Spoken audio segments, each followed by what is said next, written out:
kami pen aja gambarnya. Satu, dua, oke tes. Oke. Baik, Pak Ganjar bisa jelaskan saat ini ruangan apa yang digunakan untuk operasional tentara asing? Oke, terima kasih. Karena banyaknya penerbangan militer asing yang berada di daerah Sumatera Utara dan Aceh, maka kami membentuk suatu ruang operasi udara. Jadi operation room untuk operasi udara di dalam rangka bantuan, sehingga mereka bisa terkoordinasi dengan baik dan kita bisa memberikan penjelasan pada mereka bagaimana melaksanakan operasi ini. Dan kita memberikan juga bahwa besok mereka berapa sorti, berapa yang akan diangkut, dan kita juga mengevaluasi. Setiap jam 18.00 kita melaksanakan briefing di sini. Dan pesawat-pesawat mereka yang beroperasi adalah, pertama adalah dari Singapura. Singapura di sini ada 6 Chinook helikopter dan ada 2 Super Puma helikopter. Nah, mereka berada di Lanut Medan. Sedangkan untuk pesawat angkut transportnya, 2 berada di Singapura, siap selalu membantu setiap hari datang ke Medan dan ke Banda Aceh. Kemudian 1 dari Halim. Sedangkan untuk pesawat Australia sudah mendeploy juga 3 pesawat helikopter yang sekarang sedang di set up. Dia bawa Antonov dari Australia dan akan beroperasi di Banda Aceh. Kemudian untuk pesawat Amerika, mereka menyiapkan ada 3 di Thailand, 3 di Halim, dan 5 di Langkawi, Malaysia, yang setiap hari kalau kita membutuhkan bantuan, mereka akan datang ke Medan atau datang ke Halim untuk membawa barang-barang. Sedangkan untuk helikopter, dia menyiapkan helikopter, ada 12 helikopter yang berada di kapal induk Abraham Lincoln. Di sana mereka melaksanakan operasi langsung dari kapal induk menuju ke Banda Aceh, dan dari sana dia mengangkut barang, dan di sana akan diberikan order oleh Mayor Jenderal Bambang Darmono mana-mana yang harus di-drop. Kemudian untuk pesawat yang lainnya yang membantu, banyak juga pesawat militer, tetapi dia tidak beroperasi ini, hanya drop seperti Pakistan, Yordania, Tunisia. Oh, mohon maaf, Malaysia masih ada. Malaysia juga di sini CN 235, 1 dan 1 Nuri, sedangkan Herculesnya 2, dia datang dan kembali ke Makassar. Pak, dengan padatnya angkasa di wilayah sini, Pak, gimana kira-kira memanage itu, Pak? Apakah mereka boleh bermalam di sini? Oke, terima kasih. Sebelumnya saya belum menerangkan mengenai pesawat Angkatan Udara sendiri. Untuk Angkatan Udara sendiri, 3 helikopter kita mengoperasikan di sini, tambah 1 pesawat helikopter SAR. Dan untuk pesawat angkut ada 8 Hercules dari Halim yang selalu langsung dari Halim, Banda Aceh, Sabang atau Loksmawi, dan ke Pekanbaru untuk refuel atau ke sini. Dan di sini kita standby juga 2 pesawat Hercules, kemudian 1 CN235 dan 1 Kasa. Mengenai kepadatan penerbangan, di sini biasanya tidak lebih dari 120 yang biasanya. Tapi saat ini penerbangan sampai dengan lebih dari 300. Sehingga memang kesulitan pertama adalah padatnya traffic dan juga tempat parkir yang terbatas. Demikian juga di Banda Aceh. Di Banda Aceh maksimum kita hanya 5 Hercules. Jadi kalau banyak bantuan yang datang, bukannya kita menolak, tetapi kita arahkan kepada Pekanbaru, Batam, dan Padang. Kalau ada kesempatan baru mereka masuk. Tapi kalau mereka ingin kembali ke negaranya, kita juga siap pesawat Hercules untuk membantu. Mereka drop di Batam, mereka drop di Pekanbaru, dan mereka drop di Padang, dan kita bawa dengan Hercules. Dan juga ada bantuan dari PMI Internasional, 1 pesawat Hercules yang ada di Batam. Itu 300 itu, Pak, paling banyak komposisinya komersil atau militer? Dua-duanya bertambah. Pesawat komersil yang kita lihat juga penerbangan di Banda Aceh itu sangat jarang, tapi sekarang sering sekali pesawat penerbangan komersil ke sana. Memang banyak masyarakat Aceh di luar Aceh, misalnya di Jakarta, yang ingin menengok daerahnya, sehingga frekuensi penerbangan ditambah oleh penerbangan sipil untuk membantu juga kegiatan tersebut. Dan juga untuk kargo-kargo, penerbangan sipil juga membantu untuk mendukung kargo yang dari Jakarta atau dari daerah lain dan dari Medan, sehingga penerbangan di daerah Sumatera Utara dan Aceh Darussalam sangat padat. Apa Bapak mengalami kesulitan Bapak nggak Saat-saat pertama memang kita kesulitan karena terus terang air traffic controller kita baik yang berada di Polonia maupun di Banda Aceh tidak sepadat ini. Nah sekarang sangat padat, yang tentunya seharusnya lebih di-upgrade lagi untuk peralatan, untuk lebih baik, untuk bisa kita mendukung kegiatan-kegiatan yang menurut saya ini sangat luar biasa padatnya penerbangan. Bahkan holding bisa sampai dengan 30 menit sampai dengan 1 jam. Apakah kegiatan yang ada di sini tidak mengganggu aktivitas TNI AU yang ada di tempat ini? Tidak mengganggu, tetapi kita bekerja lebih keras lagi, lebih overtime karena terus terang kita bukan hanya mengatur terbangnya, tetapi di sini kita mengatur parkir, di mana ground handling, kemudian dari tempat penyimpanan barang masuk itu adalah tugas tanggung jawab kita semua. Tapi kita beruntung banyak juga dari rekan-rekan relawan atau rekan-rekan TNI lainnya ikut membantu. Sehingga di sini kita sebetulnya mengoperasikan bandara dan lanut ini selama 24 jam. Sama kendali di lanut ini sendiri bagaimana? Saya kira kendali di lanut ini sudah sangat baik. Jadi gubernur Siapa gitu? kendali di lanut sini adalah di bawah Komandan Pangkalan Udara, Kolonel Dipo. Saya dari Koops, Mabes AU dan Mabes TNI mengkoordinasikan bahwa dukungan logistik dari daerah lain, dari negara lain untuk masuk ke sini dan ke Banda Aceh. Pangkosek membantu gubernur di dalam rangka penanggulangan bencana ini sebagai satgas dukungan. Walaupun demikian, Pangkosek bekerja untuk mengawasi kegiatan di udara dengan peralatannya. Jadi peralatan pertahanan udara yang ada di sana juga dibuat untuk melihat situasi udara yang ada di daerah tanggung jawab Pangkosek. Apakah tidak lengkap Pak, misalnya dengan terlalu banyaknya militer asing di tempat ini? Kewaspadaan di tempat ini bagaimana mengingat banyak militer asing di tempat ini? Kewaspadaan jelas kita tingkatkan dengan membuat kita ruang briefing di sini bahwa setiap jam 6 sore kita melaksanakan briefing, kita mengetahui kegiatan mereka dan Pangkosek monitor kegiatan mereka sesuai dengan rencana atau tidak mereka terbang. Kemudian juga kita menaruh beberapa perwira di sini untuk bekerja sama mereka dan mengawasi apa yang mereka lakukan. Selain membantu kita juga bisa kita tahu ke daerah mana mereka terbang. Terima kasih banyak.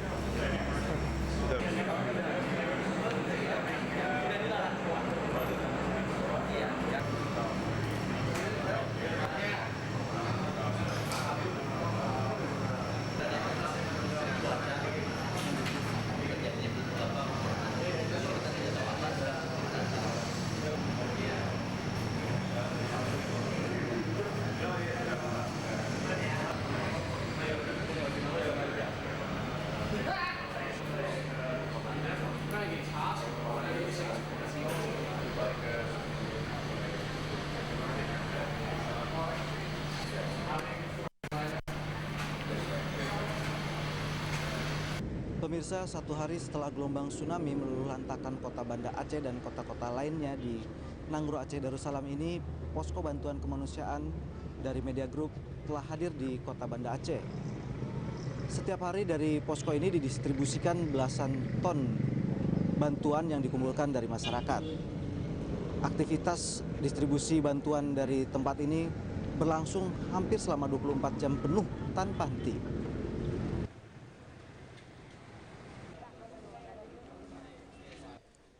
Tim dari misi bantuan kemanusiaan Media Group ini harus bekerja keras berpacu dengan waktu untuk menyalurkan bantuan pemirsa Metro TV, pembaca Media Indonesia, dan Lampung Pos.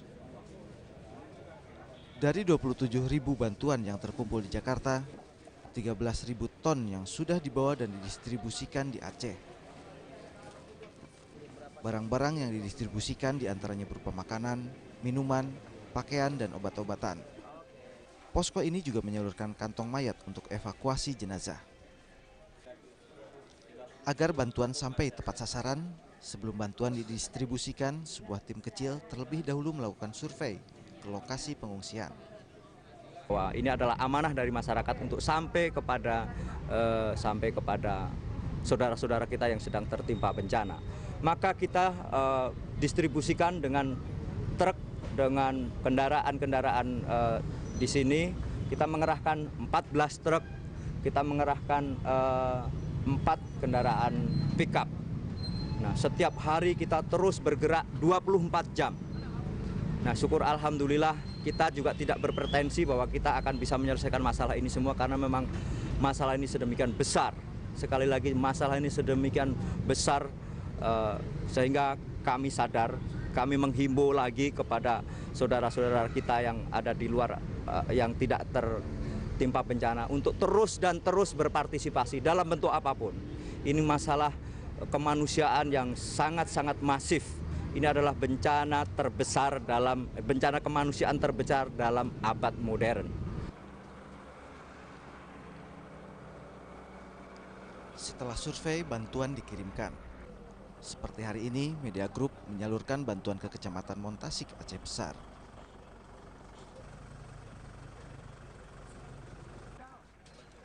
Sesampai di subposko Media Group di Montasik, bantuan ini diturunkan. Dari posko ini untuk selanjutnya, bantuan akan dikirimkan pada pengungsi yang tersebar di 53 desa di Kecamatan Montasik.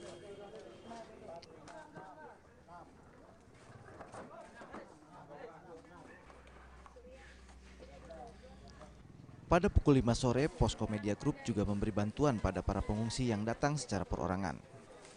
Sebenarnya posko ini tidak membuka pelayanan kepada perorangan. Namun karena banyak pengungsi yang datang dari tempat yang jauh, mereka juga dilayani dengan memberi paket-paket kecil.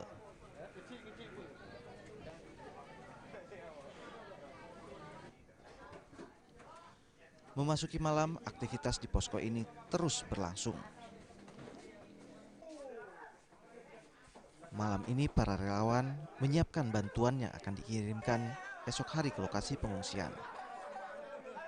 Di tengah aktivitas ini, sejumlah anggota polisi datang ke posko ini. Mereka meminta bantuan kendaraan untuk mengangkut sekitar 100 orang pengungsi yang baru saja tiba dari sejumlah desa di Kabupaten Aceh Besar. Untuk kasus yang mendesak seperti ini, tim pun segera bergerak. Tidak lama kemudian, tim kecil Media Group berjumpa dengan para pengungsi. Wajah mereka tampak lelah.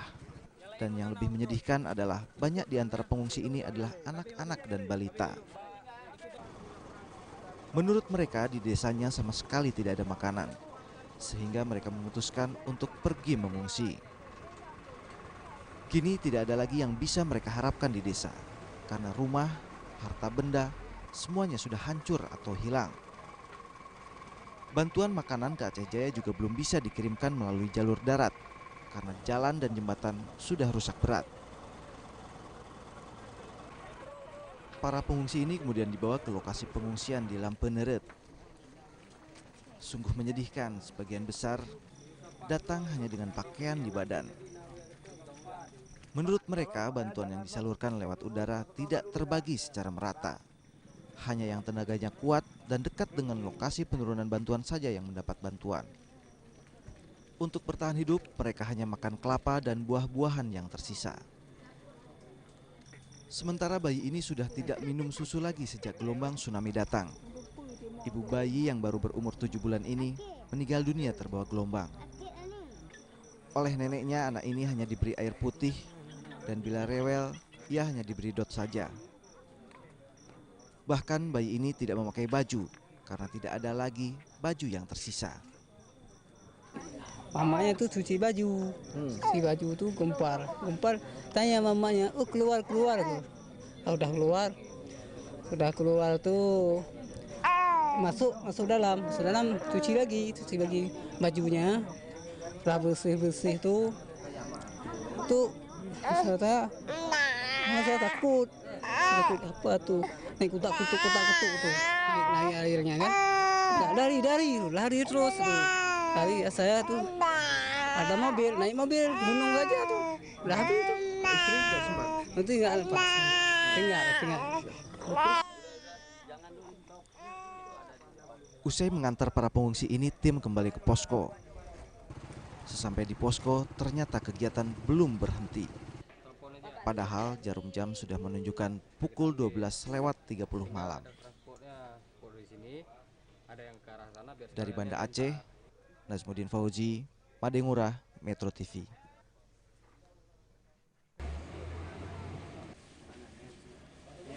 Selain disalurkan oleh tim dari Media Group, bantuan dari masyarakat ini juga dibawa secara langsung oleh perwakilan para pengungsi. Seperti Samsul Bahri ini. Lelaki ini hendak membawa bantuan untuk para pengungsi di Sebun Ayun, Aceh Besar. Setelah seluruh bantuan dimasukkan ke dalam kendaraan, mereka menuju lokasi pengungsian. Sebagian desa Sebun Ayun sangat dekat dengan pantai. Desa ini juga berdekatan dengan Lampuuk yang juga kondisinya sangat parah.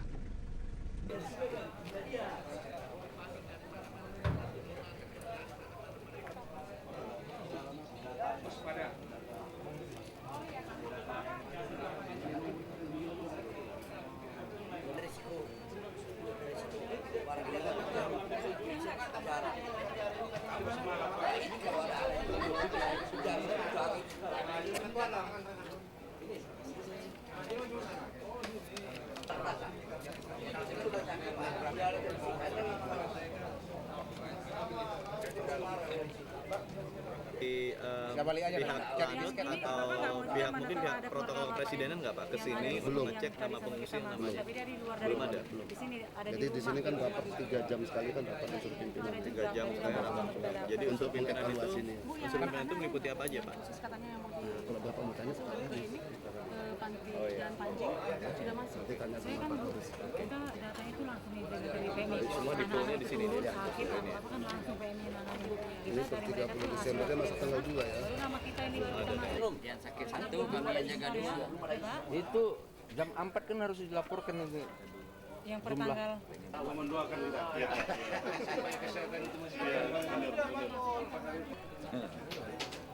Ini biasanya kan Pak barang-barang siang malam.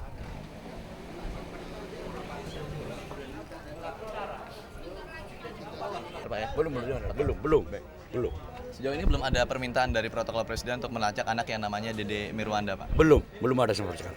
Belum ada. Biasanya kalau ada perintah khusus itu bagaimana jalurnya Pak? Perintah khusus juga belum pernah ada. Belum pernah. Jadi kami hanya mendata apa adanya, semua yang lewat di sini kami data, apakah dia laki-laki perempuan, kemudian kami salurkan mereka ke tempat-tempat penampungan, apakah diambil keluarga atau disalurkan ke kampung halamannya masing-masing. Jadi belum pernah kami terima petunjuk seperti itu. Biarpun hari ini gitu Pak ya? Sampai hari ini juga belum. Oke, kalau koordinasi dengan pihak dari Pangkalan Udara sendiri, dengan pihak dan Lanut maupun dari pihak instansi yang terkait sendiri dilakukan per berapa jam itu Pak? Kami rapat sebenarnya laporan kami berikan 3 kali sehari. Jadi rapat ini biasanya kami laksanakan malam, dipimpin oleh Bapak Gubernur atau wakilnya sebagai ketua posko. Dan pasti kalau ada permintaan akan muncul dalam rapat itu? Ya mestinya kalau ada, mesti lu sekarang belum. Belum. Baik, terima kasih Pak. Ya. Komputer kita semua itu sama itu data kita. Jadi kita bagi-bagi karena terlalu banyak, sama-sama kita bagi. Iya. Dede Mirwanda.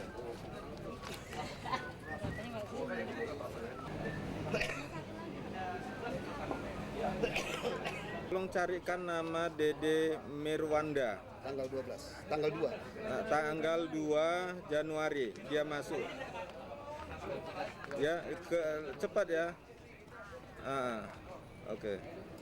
Itu di mana Pak ngeceknya Pak?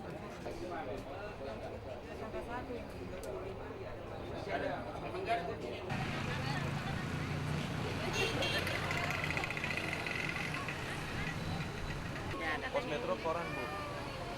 Warnet apa ini akan?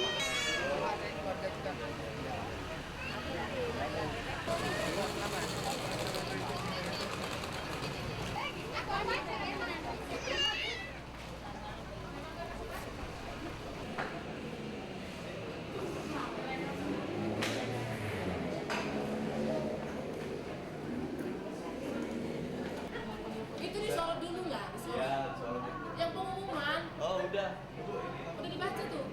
dia ke Medan, berangkat dari Banda Aceh ke Medan, terus dia katanya berangkatnya itu kemarin sore Kira-kira ada nggak yang masuk ke sini? Namanya Dede Miranda. Kalau di Propanti ini belum ada yang masuk. Belum ada. Nah, masih kita nunggu. Iya, sorry. Bapak nunggu ya. Tapi kalau perintah khusus dari misalnya dari kepresidenan atau dari mana untuk melacak anak keberadaan anak Iya, tersebut? yang 0 sampai 18 tahun yang belum ada tidak juga. punya sanak keluarga. Kalau di sini kan namanya rumah sosial panti anak gitu. Belum ada anak-anak pengungsi. Belum. Memang dibilang di TV kalau mau diadopsi boleh diambil. Jadi kalau bisa, pokoknya kan kalau mau informasi selanjutnya, Iya. ada baiknya lebih baik dihubungi langsung pimpinan. Pimpinan, nah ada di situ ruangan. Iya, nanti ibu suratnya Pak. Oh iya. Tapi Nama ibu faktanya siapa? sampai sekarang memang belum ada anak Belum ada, pengungsi dari Banda Nah, Aceh. kami masih nunggu ini. Masih Dan menunggu. tempat-tempatnya itu akan disiapkan di sana. Oh iya. Oke. Oke, makasih ya Pak. Komplek. Ibu. Di jalan apa itu ada alamatnya.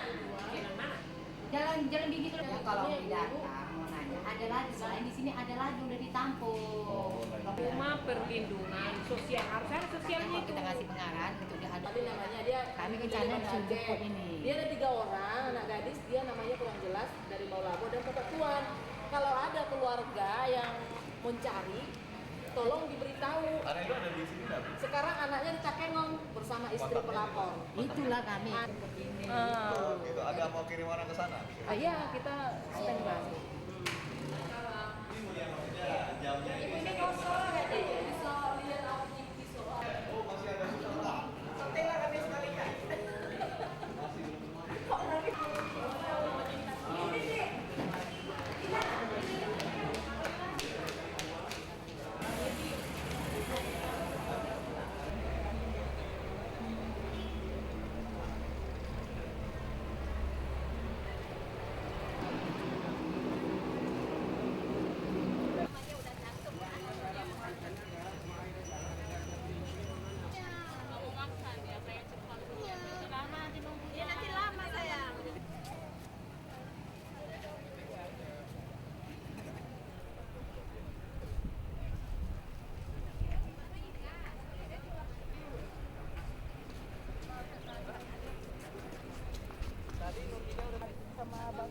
Udah dengar kabar dari Mega terakhir? Belum.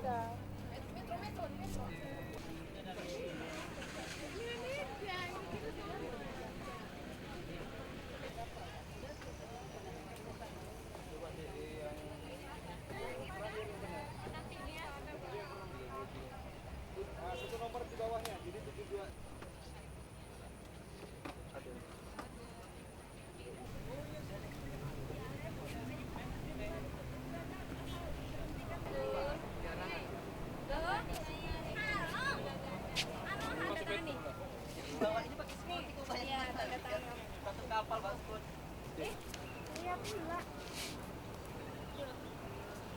Aduh, PMI-nya ketok-ketok. Karena dilihatnya bukan pengungsi kok kurus sekali kan gitu. Tadi surat ini.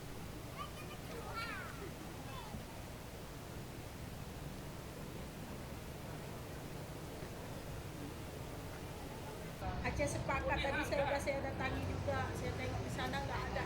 Dia saya Insinyur Iskandar. Ya, Insinyur Iskandar dia kepala juga. Nama namanya Nuria. Nuria. Semua keluarga atau sebagian aja Bu yang ada di Aceh sana?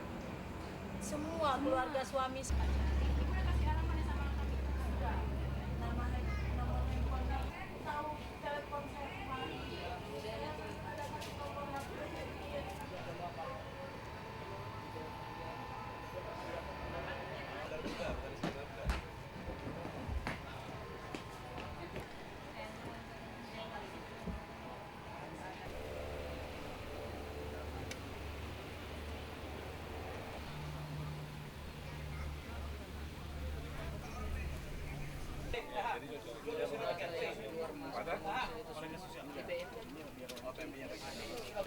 Ada nggak permintaan khusus dari